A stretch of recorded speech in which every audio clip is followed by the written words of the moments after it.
दशहरा, जिसे विजयदशमी भी कहा जाता है, भारत का एक महत्वपूर्ण त्योहार है।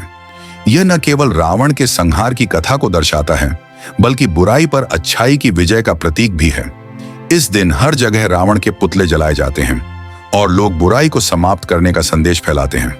लेकिन इस खुशी के माहौल में कुछ बच्चे ऐसे भी होते हैं जो इस त्योहार की चमक धमक से दूर अपनी कठिनाइयों में उलझे होते हैं। ये कहानी उन बच्चों की है जो दशहरे के समय में अपने सपनों और संघर्षों के बीच लड़ाई लड़ते हैं। कहानी की शुरुआत गांव के एक छोटे से मोहल्ले में एक गरीब परिवार में 3 बच्चे रहते थे, राधा, मोहन और छोटी सी सपना। उनके पिता मजदूरी करते थे और मां घरों में काम करके परिवार का पालन पोषण करती थी। दशहरा नजदीक आ रहा था, लेकिन इस साल उनके परिवार की आर्थिक स्थिति बहुत खराब थी। बच्चों को पता था कि इस बार उन्हें नई कपड़े या मिठाई नहीं मिलेगी। राधा, जो सबसे बड़ी थी, ने सोचा, अगर हम इस साल कुछ खास नहीं कर पाएंगे तो कम से कम हम अपने दोस्त को खुश रख सकते हैं। उसने अपने छोटे भाई बहनों को बताया कि वे इस बार घर में ही एक छोटी सी पूजा करेंगे। मोहन और सपना ने खुशी खुशी सहमति दी। त्योहार की तैयारी राधा ने अपने दोस्तों से कुछ पुराने सामान इकट्ठा करने का निर्णय लिया। उन्होंने घर में से कुछ सूखे फूल, पुराने रंग बिरंगे कपड़े और मिट्टी के कुछ दिए निकाले।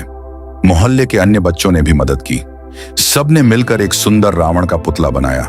यह रावण सिर्फ एक प्रतीक था, बल्कि उनके संघर्ष और उम्मीद का भी। दशहरे की सुबह उन्होंने अपने घर के आंगन में एक छोटा सा स्थान तैयार किया। सभी बच्चों ने मिलकर पूजा की और भगवान से प्रार्थना की कि वे अपने सपनों को पूरा कर सकें। राधा ने कहा, हमारी मेहनत और एकता से हम अपनी दुनिया को बदल सकते हैं। रावण दहन का दिन दशहरे का दिन आया। मोहल्ले में हर जगह रावण के पुतले जलाए जा रहे थे। बच्चे उत्साहित थे, लेकिन उन्होंने अपने घर में बने रावण को जलाने का फैसला किया। जब सभी बच्चे उनके छोटे से रावण को जलाने के लिए इकट्ठा हुए, तो उन्होंने एक दूसरे का हाथ पकड़कर गाया, बुराई पर अच्छाई की विजय हो। जब रावण जल गया तो सभी बच्चों ने खुशी मनाई। राधा ने कहा, यह सिर्फ रावण नहीं, बल्कि हमारी कठिनाइयों का प्रतीक है। हम इस दिन से सीख लें कि हम एकजुट होकर किसी भी समस्या का सामना कर सकते हैं। उम्मीद की किरण दशहरा खत्म होने के बाद राधा और उसके भाई बहनों ने अपनी पढ़ाई पर ध्यान देना शुरू किया। राधा ने सोचा कि वह एक दिन अपने सपनों को पूरा कर सकती है। उसने अपने छोटे भाई बहनों को पढ़ाई में मदद की और हमेशा उन्हें प्रोत्साहित किया। उनकी मेहनत रंग लाई और धीरे धीरे उनकी स्थिति में सुधार होने लगा।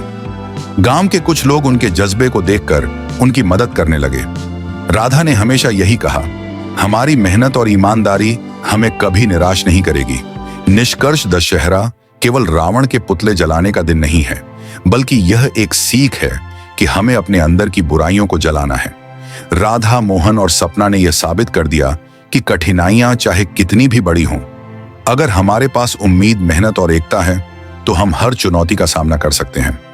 इस दशहरे जब हम खुशियों का जश्न मनाते हैं, तो हमें उन बच्चों को भी याद करना चाहिए जो अपने संघर्षों के बीच खुश रहने की कोशिश कर रहे हैं। उनकी कहानी हमें यह सिखाती है कि सच्ची विजय वही है जब हम अपने अंदर की बुराई को समाप्त करें और एक दूसरे का सहारा बने। ऐसी रोचक कहानियों के लिए हमारे चैनल अमेजिंग स्टोरीज को सब्सक्राइब करें और बेल आइकन का घंटा प्रेस करें। धन्यवाद।